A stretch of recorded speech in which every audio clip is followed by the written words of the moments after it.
Чинчи. До почетокот на јуни, кога презреваат црешите, Чинчи ќе наполни една година. Но сепак не пораснала повеќе од едно кокошкино јајце. Колку малечка е кутрата. Да, малечка, се разбира, ама лета и многу е убавка. Крилцата й се шарени, а градите й се попрскани со црвена, сина и жолта боја. Да видите само колку и личат тие бои. Таа е сираче, нема родители. Одвај памети како ги загубила. Еднаш, кога со своето братче лежеа во гнездото на старата круша, татко ја отиде по храна и не се врати веќе, а мајка й најде смрт во канџите на еден сив грабач. Тогаш Чинчи се учеше да лета. Беше прекрасен ден. Таа со братчето се играше на полјанката близу до гнездото, кога со злокобниот фијук на туги крилја одлета и последниот писок на мајката. Потоа и братчето некаде загина. Чинчи остана сосем сама. Цело лето сновеше низ полето, наоѓаше храна и спиеше онаму каде што ќе ја затечеше ноќта. Често, по цели вечери не можеше да заспие. Од страв. Бувот, застанат на темето од сувиот орев, се закануваше дека се што ќе сретне на својот пат ќе го грабне. Тој големоок Полифем беше вистинското страшило за многу ситни птици останати без легла.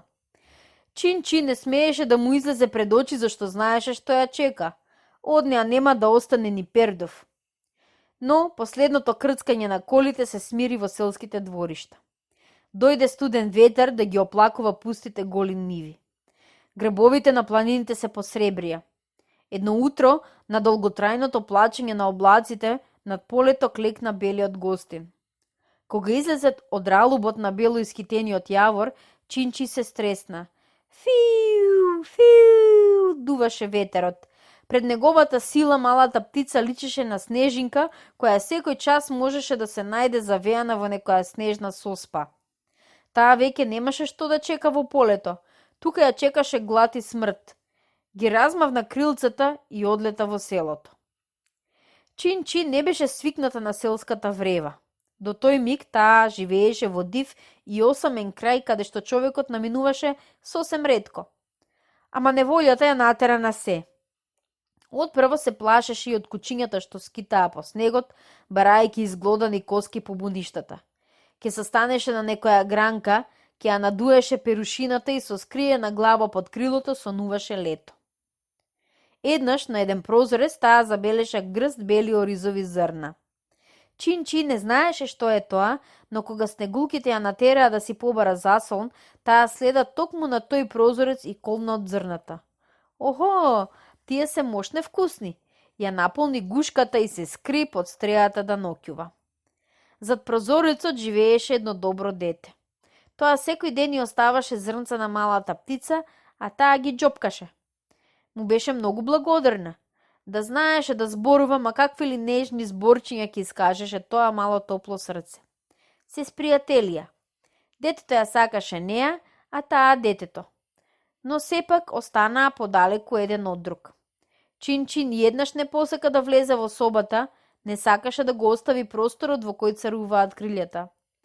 Целата зима ја помина во селото. Живееше тивко, мирно, без да пушти глас. Не и требаше повеќе одошто неколку зрнца на ден и неколку капки вода.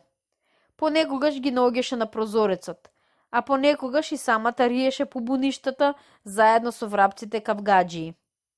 Беше задоволна и среќна што во таа страшна и сурова зима имаше некој што се грижеше за неа.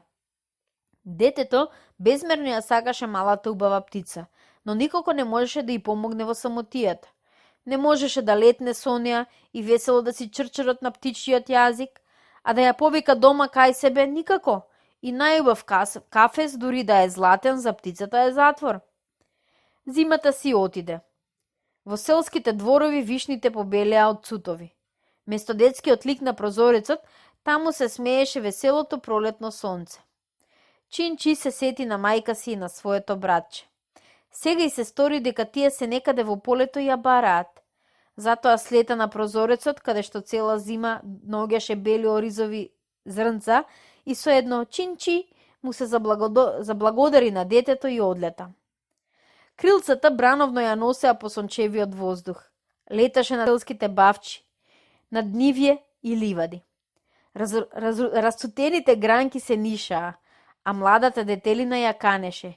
Чинчи, слетај во нас, ние ќе ти свиеме меко топло гнездо. Таа не слета и во распеаната топола каде што врапците ги градеа своите затворени темни куќички.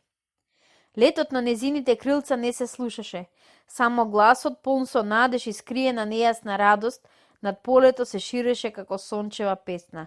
Чинчи, чинчи, чинчи. Дали ги вика своите изгубени родители и своето братче?